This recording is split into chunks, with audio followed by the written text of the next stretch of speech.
Pray with me.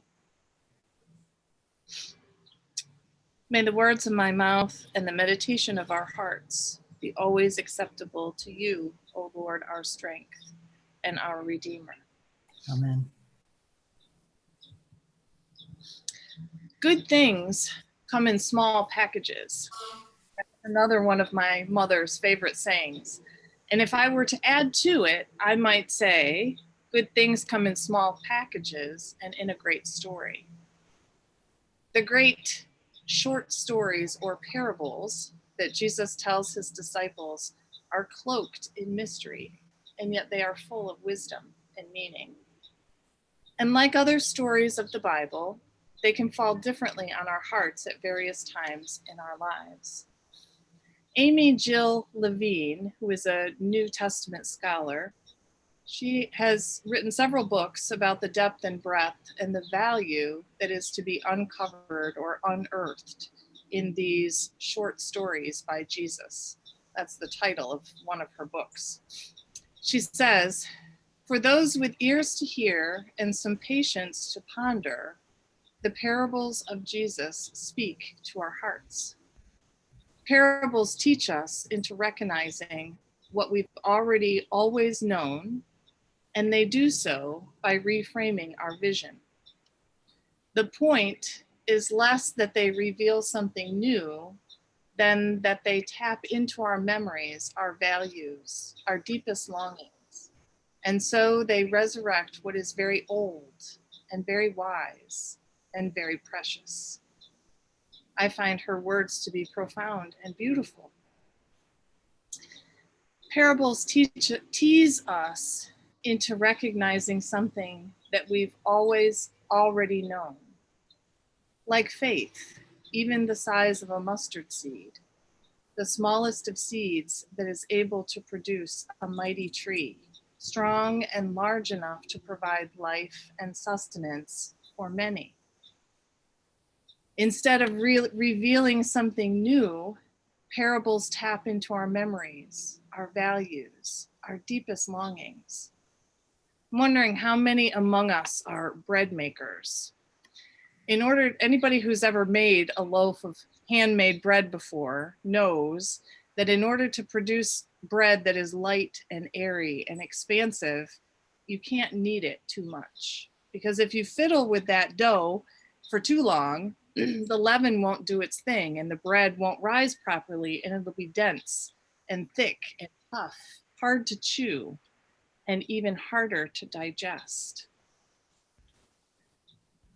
Parables resurrect what is very old, very wise, and very precious. As I pondered those two parables this morning, the parables of the mustard seed and that of the leaven, in the context of Amy Jill Levine's thoughtful reflections about them, some new wisdom settled upon my heart. In planting a seed, there's always an element of letting go. We have to let go of it in order to let it grow and to flourish. If we keep digging up the earth and the soil around it to check on it, to make sure that it's doing its thing and starting to sprout, or even curious to see what it looks like, then the seed won't take root and grow properly. So instead, the effort of planting it will be lost and ruined, and the seed will never attain the creative beauty that was once intended when we planted it in the first place. And so our job, I think, is to plant the seed and then wait faithfully to see what God and nature does with what we have planted. The same is true for the parable of the leaven. Pounding that dough over and over again will not yield the outcome that we're looking for. Instead, I think that our task, our job, is to do our part and then get out of the way and let it rise. Let it go and get out of the way.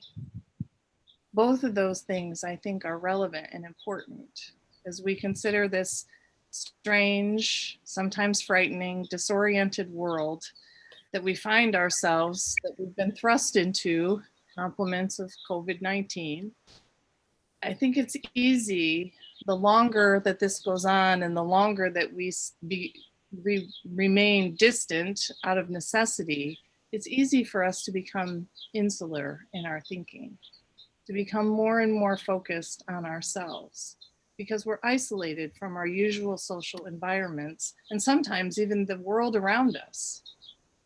The more time that we spend worrying about what tomorrow holds, I think it becomes easier and perhaps more tempting to try to cling to our sense of control and to those things that we know, the things that we're comfortable with. And we end up focusing on the things that are more and more of ourselves and less on others and in our community around us. And so this morning, I hope that these readings and the reflections of Amy Jill Levine will serve to remind us all that when we listen with our heart ears, the parables of Jesus can help us to reframe our vision and help us to remember that we are never in this alone. We have each other. We have God who is still here with us. And we can remember that we do not create on our own. We do not thrive on our own making and our own volition. Our faith, our hope, our joy are actually centered and rooted in the life-giving grace and the love of God. And that never changes. God never abandons us. And God will continue creating, sustaining, and nurturing us until the end of time. Amen.